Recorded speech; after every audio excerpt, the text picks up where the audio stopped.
I asked Savage about this, about dating privately versus publicly. And what's your thoughts on that? If you could do it over again, what are your thoughts on dating publicly versus dating privately? If I could do it again, definitely privately. Just so,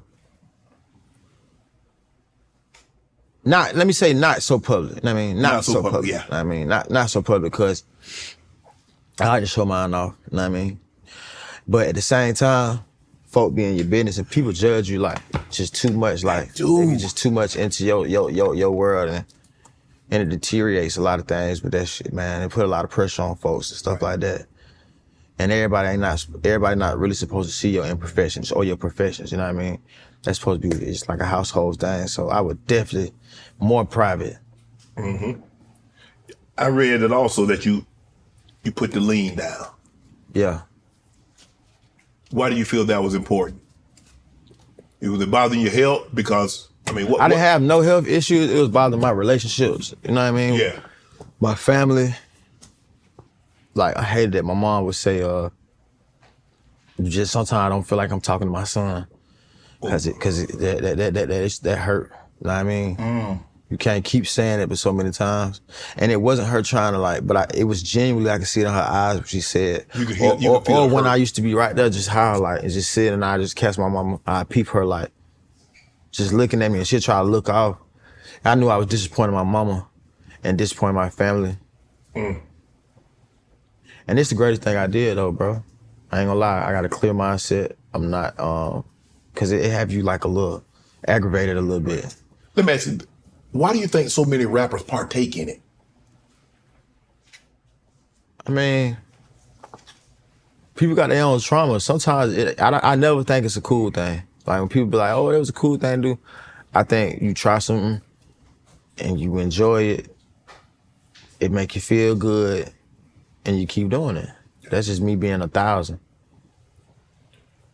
As we wrap up here, Offset, how does Offset continue to evolve and move the bar? By being more creative, taking more risks. The risk get the reward. I got that tatted on me. No risk, no reward. Also studying the greats, man. You gotta study your history. You gotta study. Sometimes you gotta. I hear a lot of people like, I don't watch nobody. Well, I watch greats because I want to see what they were doing to separate themselves and to keep growing. Because it's hard, especially in this time. People don't be wanting to accept shit, so you gotta force them to accept it. That's why I just said, like when you said with the Beyonce situation, you're gonna accept this and we're gonna go #1 and we're gonna keep pushing this brand.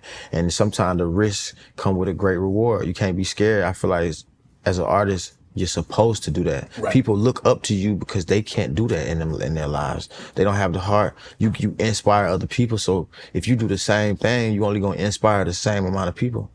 I always want to grow my fan base. I always want to, and you've done it. You was on that big ass TV show, right? And you came and did your own thing, and your shit done grew.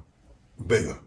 You've been a football star. You went through different levels, and it's always room for being a bigger and a better brand. And sometimes you go through heartbreaks, or sometimes you go through tough times, and the tough time would make you, and you'll feel like, damn, what's gonna happen next? And then you don't get distracted by it and you keep on to your mission. If you dive into what you really believe in, man, it's gonna come through for you. You once had an issue with Joe Budden because he said something, because as a matter of fact, as we sit here, you directed Cardi B's music video for the upcoming, I think the song for upcoming album that she got. You've had, I don't think he feeling it, but you had a run-in with Joe before, correct? Yeah. We good? Yeah, we good with Joe. Man, Joe just be, I don't like how, I rock with Joe. Cause I done talked to him on some man to man, but I just feel like he'd kick it with you and then kind of dog you out to the world. Right. You know what I mean? Now, it'd be hard for him to do that because it's like the credits don't be matching. Like the comparisons, the credits that he has don't be matching. Oh, okay.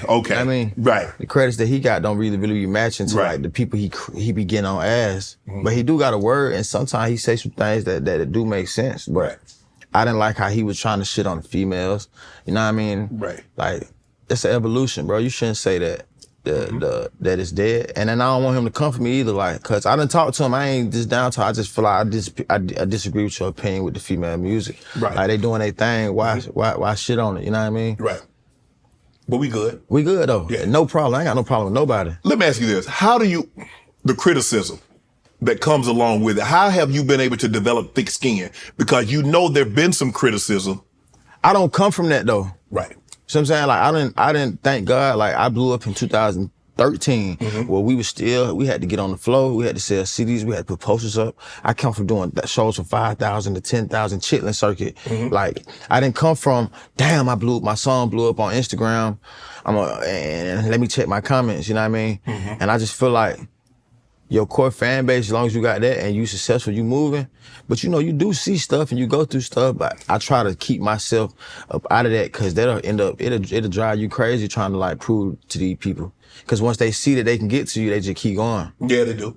They it's like soon they touch that nerve and you show they touch that nerve, they touch it throughout your whole thing. Like, I be seeing now, like when people drop music, right? They like the next day, it's like trolls on there saying how many streams they got in 24 hours. When I come from your record growing, because when your record grows, it establishes you more. Right. Because you can have a #1 record for 1 week and then it drop off the charts completely. And then that person who at 89 and they go to 69 and they go to 70, that means they done been on the billboards for 12 weeks and they got up to top 20, top 10, and you had a #1 and it fell right off the chart.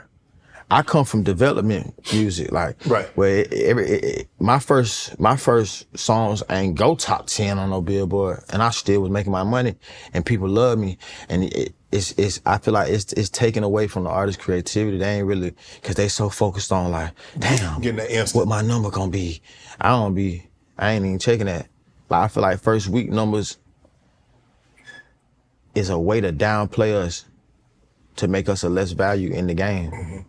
To like the big labels. Social media. What role do you think social media, because you, like you said, there are people, sometimes people say things on social media that they would never say to your face. And sometimes people do things just to get other people in social media to click up with them and like, yeah, you see what he said about such and such. He said this about Offset, or he said this, about that. Are you on social media like that, or you just let it rock? I mean, I'm always watching, but I try not to bite the bait. You feel me? Like, try not to bite the bait, cause as the artist, sometimes we...